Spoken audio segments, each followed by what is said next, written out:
दोस्तों, हम सभी कोविड-19 के प्रकोप को अभी भूल भी नहीं पाए हैं कि फिर से चाइना में कोविड-19 को एक खतरे के रूप में जन्म लेते हुए देखा जा रहा है। चीन में कोविड-19 को एक और स्वास्थ्य संकट के रूप में देखा जा रहा है। नाम है HMPV वायरस।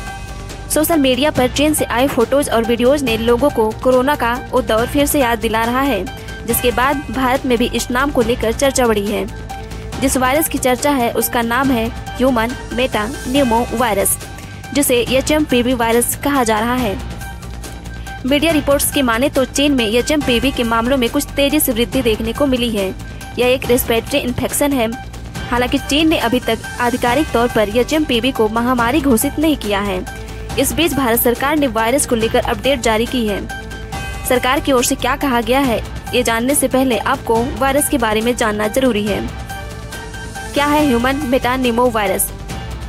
ह्यूमन मेटानिमो वायरस एक रेस्पिरेटरी वायरस है जिसमें सामान्य सर्दी जुकाम की तरह ही प्रभावित संक्रमण होता है। द हिंदू में छपी रिपोर्ट्स के अनुसार इस वायरस को 2001 में पहली बार पहचाना गया था। यह न्यूमोविरिडी फैमिली से संबंधित है। ये वही फैमिली है जिसका हिस्सा respiratory sensitive virus measles and mumps भी हैं। HMPV ऊपरी और निचली रेस्पिरेटरी ट्रैक दोनों में इन्फेक्शन बढ़ा सकता है और आमतौर पर सर्दियों और शुरुआती बसंत में इसे फैलते हुए देखा जाता है। मतलब इस मौसम में ये फैलता है। बच्चे, बुजुर्ग और कमजोर इम्यून सिस्टम वाले लोगों को इस संक्रमण होने का खतरा ज्यादा होता है। वायरस के लक्षण सामान्य सर्दी जुकाम जैसे ही होते हैं। इसमें खांसी, बहती या बंद नाक, गले में खराश, घरघराहट और बुखार को देखा गया है। अक्सर लोगों में ये बीमारी कुछ दिनों में अपने आप ठीक हो जाती है। इसके लक्षण सामने आने में 3 से 6 दिन का समय लेते हैं।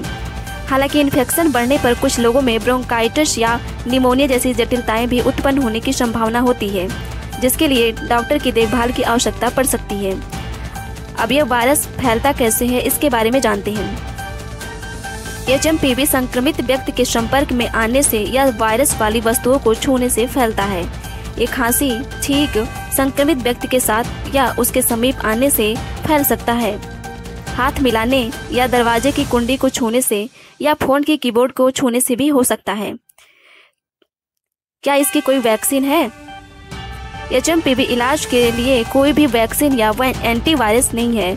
अधिकांश लोगों को बुखार और दर्द से राहत पाने के लिए ओवर द काउंटर दवाओं की आवश्यकता होती है। इस वायरस में एंटीबायोटिक काम नहीं करते। भारत सरकार ने इसको लेकर क्या कहा है? भारत की directorate general of health services DGHS के अधिकारी डॉक्टर अतुल गोयल ने लोगों को न घबराने की सलाह दी है। साथ ही उन्होंने लोगों से रेस्पिरेटरी इन्फेक्शन के प्रति सावधानी बरतने को कहा है। डॉक्टर गोयल ने मीडिया से बातचीत करते हुए चीन में मेटानिमो वायरस के प्रकोप के बारे में चल रही खबरों के बारे में जानकारी दी है। उन्होंने बताया है कि मैं इस बारे में स्पष्ट रूप से कहना चाहता हूं कि मेटानिमो वायरस किसी भी अन्य रेस्पिरेटरी वायरस की तरह ही है, जिससे सामान्य सर्दी जुकाम होता है। डॉक्टर गोयल ने आगे कहा है कि हमारे देश में सांस से जुड़ी बीमारियों के आंकड़ों का विश्लेषण किया गया है। दिसंबर 2024 के आंकड़े में कोई उल्लेखनीय वृद्धि नहीं हुई है। हमारे किसी भी संस्थान में, बड़ी संस्था में ऐसा कोई भी मामला सामने नहीं आया है। डॉक्टर गोयल ने कहा है कि खांसते और छींकते वक्त अलग अलग रुमाल का उपयोग करें। अगर सर्दी और बुखार हो तो सामान्य दवाइयां ही लें। अधिकारी ने कहा है कि वर्तमान स्थिति को लेकर चिंतित होने की कोई बात नहीं है। आपको बताते चले कि western Pacific region office WPRO के 16 से 22 दिसंबर के डेटा के मुताबिक चीन में एक्यूट रेस्पिरेटरी इन्फेक्शन में वृद्धि हुई है। इसमें seasonal influenza, rhino virus, respiratory sensitive virus और HMPV वायरस भी शामिल है। चीन की national disease control and prevention administration ने निमोनिया के मामलों को ट्रैक करने और प्रतिबंधित करने के लिए डिजाइन किया है। एक पायलट मॉनिटरिंग सिस्टम लागू किया है। चीन में एक नए प्रोटोकॉल के तहत सभी लैब्स को इन्फेक्शन के बारे में जानकारी साझा करने को कहा गया है। हालांकि आधिकारिक रिपोर्ट्स में स्थिति को गंभीर नहीं बताया गया है, अतः आप सभी को भी घबराने की आवश्यकता नहीं है। बस सावधानी बरतने की जरूरत है। अपने इम्यून सिस्टम को स्ट्रांग बनाने पर ध्यान दें ताकि आपके शरीर में किसी भी बीमारी से लड़ने की ताकत बन सके। आज के लिए बस इतना ही। धन्यवाद। मिलते हैं नेक्स्ट वीडियो में। जय हिंद, जय भारत।